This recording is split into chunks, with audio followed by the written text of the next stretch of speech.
በዓለም ላይ ከተፈጠሩ የኢኮኖሚ ሾኮች መካከል ቀውሶች መካከል አራተኛው ላይ ደርሰናል። ከዚህ ቀደም ያቀረብኩላችሁን ታስታውሳላችሁ። ብላክ ዴዝን አቅርቤላችሁ ነበረ 14ተኛው ክፍለ ዘመን ላይ የነበረውን። ፕራይስ ሪቮሉሽን ደግሞ ወደ 16ኛው ክፍለ ዘመን ላይ የነበረውን አቅርቤላችሁ ነበር። 17ና 18ኛ ክፍለ ዘመን ላይ የነበረው ደግሞ የኢንዱስትሪ ሪቮሉሽንም አቅርቤላችሁ ነበር። ዛሬ ደግሞ በዓለም ላይ ብዙም ትኩረት ያልተሰጠው ግን የዓለምን ኢኮኖሚ ለረጅም ጊዜ ኦልሞስት ከ20 ዓመት በላይ ለ23 ዓመታቶች ዲፕሬሽን ውስጥ የከተተ አንድ ወቅት ነበረ። ዘሎንግ ዲፕሬሽን ነው የሚባለው። የተረሳ ነው የሚባለው። ይሄ ግን ዘመናዊ ካፒታሊዝም በቃ የፈጠረው የመጀመሪያው የፋይናንስ ቀውስ የሚባለው ይሄ ነው። የመጀመሪያው የፋይናንስ ቀውስ፣ የመጀመሪያው ዋጋ ንረት ፕራይስ ሪቮሉሽን ላይ አቅርቤላችሁ አውቃለሁ በ1500 የነበረው። አሁን ደግሞ በ18ኛው ክፍለ ዘመን መጨረሻ ላይ አካባቢ ላይ ደግሞ የተፈጠረው ምንድን ነው? የፋይናንስ ቀውስ። አስቡት፣ 20 ዓመታት በሙሉ ዋጋ እየቀነሰ ቢሄድ ምንድን ነው የሚባለው? 20 ዓመት በሙሉ ዋጋ እየቀነሰ ቢዝነሶች ይወድቃሉ፣ ባንኮች ይወድቃሉ፣ ያው ሰራተኞች ሊያምፁ ይችላሉ፣ አርሶ አደሮች መሬታቸውን ሊያጡ ይችላሉ። ለ20 ዓመታቶች ዋጋ በፍጥነት እየቀነሰ ሄደበት ወቅት ደግሞ ነበረ ዘሎንግ ዲፕሬሽን የሚባለው ወቅት፣ ረጅሙ ዲፕሬሽን የሚባለው። እንግዲህ ቢዝነሶች እየወደቁ ባንኮች እየወደቁ ዋጋ ዝቅተኛ የሆነ ግን በተመሳሳይ ወቅት ደግሞ ምን ይሆን ነበር? የብረት ምርት ማደግ ጀምሮ ነበር። ምክንያቱም ከ1760 ጀምሮ ኢንዱስትሪ ሪቮሉሽኑ አድጎ ነበር። ስለዚህ ይሄ እድገት ወደ እነ አሜሪካም ደርሶ ነበር። አሜሪካ በ1840 የኢንዱስትሪ ሪቮሉሽን ውስጥ ገብታ ነበር። ስለዚህ የብረት ምርት ጨምሯል። ይሄ ደግሞ አሜሪካ ውስጥ ነው በአብዛኛው የተፈጠረው። የኢንዱስትሪ ሪቮሉሽን እንግሊዝ ውስጥ ነበር ተፈጥሮ የነበረው። ፕራይስ ሪቮሉሽን ደግሞ ተፈጥሮ የነበረው ወደነ ስፔን እንደሆነ አቅርቤላቸዋል። ይሄ ደግሞ ሎንግ ዲፕሬሽን የሚባለው ደግሞ የነበረው አሜሪካ ውስጥ ነው እና የብረት ምርት ጨምሮ ነበር። የባቡር መስመር ዝርጋታዎች በጣም ተስፋፍተው ነበር። ኢንዱስትሪዎች ግዙፍ የሆኑ ምርቶችን መፍጠር ጀምሮ ነበር እና ኢንዱስትሪው ግዙፍ የሆኑ ሰዎችንም ፈጥሮ ነበር። የዛን ጊዜ ጂያንት የሚባሉ ኢኮኖሚ ውስጥ ኢኮኖሚውን በሞኖፖል የሚይዙ ማለት ነው። እና ረጅም የሚባለው ውድቀት ለ23 ዓመታቶች የቆየው ዘሎንግ ዲፕሬሽን ተፈጥሯል። አጀማመሩ ምን መሰላችሁ? ቀውሶ የጀመረው ኦልሞስት በ1875 አካባቢ ነው እና አሜሪካም አውሮፓም በኢንዱስትሪ በጣም ማደግ የጀመሩበት ወቅት ነበርና በተለይ የባቡር መሰረተ ልማቶች በጣም ተስፋፉ እና ባለሀብቶች በቃ ትልልቅ መኪኖችን ሳይቀር እየገዙ አህጉር ያቋርጡ ነበር። ከአህጉር አህጉር ንግዶች ይከናወኑ ነበር እና የባቡር መሰረተ ልማቶች በጣም ተስፋፍተው ነበር እና ባንኮች በዋናነት የሚጠቀሰው እንዳውም በዛን ጊዜ የነበረው ግዙፍ የኢንቨስትመንት ባንክ ጄኮክ ካምፓኒ የሚባለው ባንክ ነበረ እና ለመንገድ በጣም በከፍተኛ ሁኔታ ያበድር ነበር። ለባቡሮች በጣም በከፍተኛ ሁኔታ ያበድር ነበር። ግዙፍ ባንክ ነበር ባንኩ ማለት ነው። እና ግንባታዎች፣ እነዚህ የባቡር ግንባታዎች መሰረተ ልማት ለፉርጎ ለሀዲድ የሚወጣው ገንዘብ ወጪው ከፍተኛ ስለሆነ ኦልሞስት የባንኩን አቅም ይዞት ሄደ እና በ1873 ላይ ባንኩ ከሰረ ከፍተኛ ውጪ ስለወጣ ማለት ነው። ስለዚህ ጭንቀት ጨመረ። እንዳውም በታሪክ ለመጀመሪያ ጊዜ የኒውዮርክ የአክሲዮን ገበያ ለ10 ቀናቶች ተዘጋ ነው የሚለው በዛ ወቅት ላይ። አሁንም ምስሎች የምትመለከቱት ባንክ ቤት በሮች ላይ በጣም ብዙ ሰዎች ይሰለፉ ነበር።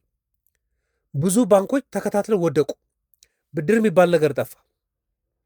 ከባቡር የተነሳ ችግር ማለት ነው። 2008 የፋይናንሻል ክራይሲስ የተፈጠረው ምንድን ነው? ሪል ስቴት ግንባታ ላይ ነው የተፈጠረው አይደለም።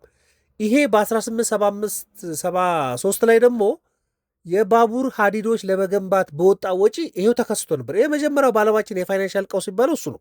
ሁለተኛው 2008 ላይ የተፈጠረው ፋይናንሻል ክራይሲስ ነው። 23 ዓመት ነው የቆየው ችግር። ለምን ረጅም ጊዜ የቆየ ከተባለ 3 መሰረታዊ ምክንያቶች ይኖሩበታል። ገፊ ምክንያቶች አሉበት። አንደኛው በጣም ኢንቨስትመንት በዛ። በጣም ብዙ ኢንቨስትመንት፣ ብዙ ፋብሪካ፣ ብዙ ባቡር ዝርጋታ፣ ነገር ግን በቂ ፍላጎት አልነበረም። ብዙ ባቡር ገንብተው በባቡሮቹ ላይ ያለ ፍላጎት አልነበረም። እሱ ችግር ነበር። በቂ ፍላጎት በሌለበት ውስጥ ከፍተኛ ኢንቨስትመንት ዋጋ እንደሚያስከፍል ያወቁበት ወቅት የዛን ወቅት ነው። የወርቅ ስታንዳርድም ያው ሀገሮች ወደ ወርቅ የተደገፈ ገንዘብ መዛወር ጀምረው ነበር። በቃ ወርቅ አኩሙሌት ለማድረግ የሚፈልጉበት ወቅት ነበር የዛን ጊዜ እና የገንዘብ አቅርቦትም በጣም ጠባብ ነበር በወቅቱ ማለት ነው። እና በገበያው ላይ ገንዘብ ጠፋ እሱ ምክንያት ነበር ለረጅም ጊዜ እንዲቆይ ያደረገው። እሱ ብቻ ሳይሆን የዋጋ ዝቅጠት ዴፍሌሽን የሚባለው ማለት ነው፣ በረጅም ጊዜ ዋጋ መቀነስ የሚባለው ለ23 ዓመታቶች ለ20 ዓመት ኦልሞስት ዋጋ በረጅም ጊዜ ይቀንስ ነበር እና ዋጋ መውረድ ጀመረ። ዋጋ መውረድ ሲጀምር አምራቾች አፒታታቸው ጠፋና ምርት ቀነሰ። የዛን ጊዜ ማህበራዊ፣ ፖለቲካዊና ኢኮኖሚያዊ ቀውሶችን ይዞ ነው የመጣው። የመጀመሪያ ያመጣው ማህበራዊ ቀውስ ሲባለው ስራ አጥነት በከፍተኛ ሁኔታ ነው የጨምረው። ከ14 ከመቶ በላይ በአሜሪካ ኢኮኖሚ ውስጥ ጨምሯል። በቃ እንዳውም በ1877 የባቡር ሰራተኞች አምፀዋል። እንዳውም እነሱ የሚያስቡት ምንድን ነው፣ ይሄ የባቡር ሰራተኞች ይሄ ስርዓቱ ጠቅላላ ኢኮኖሚ ስርዓቱ ባንኮችና በቃ ሌሎችን እየደገፈ ነው፣ ሞኖፖሊስቶችን እየደገፈ ነው። ለዚህ ነው እንጂ እኛን የረሳን ችግሩ ከዚህ የመነጨ ስለሆነ አይደለም የሚል አስተሳሰብ ነበራቸው። አመፅ ውስጥ ገብተው ነበር። ትንንሽ ቢዝነሶችም መክሰር ጀምረዋል። እንደው የሚባለው በዛ ወቅት ላይ ብቻ በ1873 እንደው እስከ 1896 በነበረችው ወቅት ከ16 ሺህ በላይ ትንንሽ ቢዝነሶች ወድመዋል፣ ከስረዋል ነው የሚለው። ትልልቅ ካምፓኒዎች ግን ሰርቫይ ማድረግ ችለው ነበር። ትንንሾቹ ጠፍተዋል። ሰራተኞች አመፅ ውስጥ ገብተዋል። ማህበራዊ ከፍተኛ ቀውስ ነው የተፈጠረው። የኢኮኖሚ ቀውሱም ከፍተኛ ነው። የማምረቻ ዋጋ በጣም በከፍተኛ ሁኔታ ተወደደ። የብድር አቅርቦት ወደቀ። ሀብት ነው የወደቀው። ኢቭን በአምራች ሴክተር ላይ ፉክክር ጠፋ። ፉክክር ነው የጠፋው። በቃ ገበያ መካከል ላይ ያለው ፉክክር እንዲጠፋ ነው የሆነው። የገበያ አቅም ደግሞ እንዲለጠጥ ነው የሆነው። በቃ ብቸኛ ሞኖፖሎች እንዲፈጠሩ አደረገ ስርዓቱ ማለት ነው። አሁንም አንዳንድ ዶክመንተሪ አለ፣ ሁ ቢልት አሜሪካ የሚባል አንድ ዶክመንተሪ አለ። እነማን ናቸው አሜሪካን የፈጠሯት ተብሎ ትልልቅ የሚነሱ ሰዎች አሉ እስካሁንም ድረስ። አንድሪው ካርኒጌ ብረትን ተቆጣጥሮ ነበር፣ በሞኖፖል ይዞ ነበር። ጆን ዲ ሬክፎለር ደግሞ የሚባለው ደግሞ ነዳጅን ተቆጣጥሮ ነበር። ስታንዳርድ ኦይል ይመስለኛል ተቆጣጥሮ ነበር። ስለዚህ የኢኮኖሚ ቀውሱ ምንድነው? ሞኖፖሎች እንዲፈጠሩ አድርጓል ወቅቱ ላይ ማለት ነው። ትክክለኛ የሆነ የፋይናንስ ስርዓት አለመኖሩ ኢቭን የፖሊሲ አብዮትን ራሱ ቀስቅሶ ነበር። አንደኛ የህዝብ ቁጣ በጣም በከፍተኛ ሁኔታ ነው የበረታው። ገበሬው መንቀሳቀስ አልቻለም፣ ብዙ ገንዘብ እንፈልጋለን ወደሚል ጥያቄ እንዲመጣ ነው ያደረገው።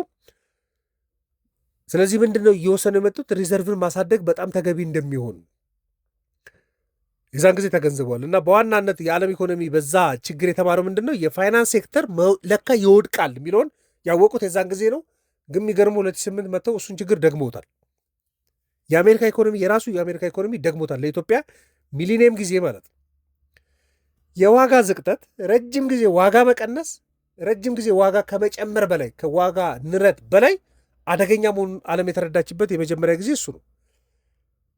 ዴፍሌሽን የሚባለው ከኢንፍሌሽን በላይ አደገኛ መሆኑን የተረዱበት ወቅት ነው። ይህን የተማሩበት ዘሎንግ ዲፕሬሽን ወቅት ላይ ማለት ነው። ደግሞ ቀውስ ሲፈጠር ይበልጥ ይሄ ትንንሽዬ ተቋማቶች እነሱ እንደሚጎዱ ያወቁበት ወቅት ነው። አንዳንድ ቀውሶች ግን አንዳንዶችን ሊያጠነክረም እንደሚችል አሁንም እንደዚህ ነው። የዓለም ጦርነት ከሆነ የሆኑ ሀገራቶች አድቫንቴጅ ይወስዳሉ።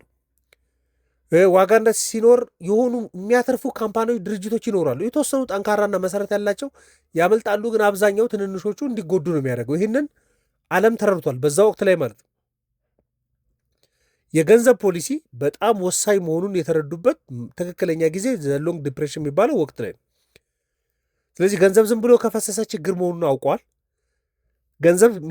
ገንዘብ ከፍላጎት ጋር የተጣጣመ መሆኑን የተረዱበት ወቅት ነው። ስለዚህ የገንዘብ ፖሊሲ ወሳኝ መሆኑን የተረዱበትና ከዛ በኋላ ዓለም የተከተለችው ነው። እንዳውም አሜሪካኖች ዘመናዊ የሚባለው የኮርፖሬት ካፒታሊዝም ስርዓት መከተል የጀመሩት በዛን ጊዜ ነው። በቃ በጋራ ትልልቅ የሚከፈቱ ካምፓኒዎች፣ አክሲዮኖች፣ ስቶኮች ምናምን የተጀመሩበት ወቅት ነው። ስለዚህ የገንዘብ ፖሊሲ ወሳኝ መሆኑን የተረዱበት በዓለም ላይ የተፈጠረው በኔጌቲቭ ከሚታዩ የኢኮኖሚ ቀውሶች መካከል ዘሎንግ ዲፕሬሽን የሚባለው ከ1873 እስከ 1896 ለ20 ዓመታቶች በከፍተኛና ረጅም ጊዜ ላይ የዋጋ መቀነስ የፈጠረው ችግር ነው። ይህን ደግሞ ችግር የፈጠረው ደግሞ አንድ ሴክተር የባቡር መሰረተ ልማት ግንባታ ላይ ከፍተኛ ወጪ በማውጣት ነገር ግን ፍላጎት በሌለበት ውስጥ ወደ ኋላ ማስተናገድ አልቻሉም። አምራቾች ከምርት ስርዓት ነው የወጡት። ሸማች ችግር ውስጥ ነው የወደቀው። ስለዚህ ዓለም በኪዮስ ያሳለፈችው ወቅት አንዱ ወቅት ያ ወቅት ነው። በቀጣይ ክፍል እስክንገናኝ ድረስ ከልብ አመሰግናለሁ። መልካም ቀን።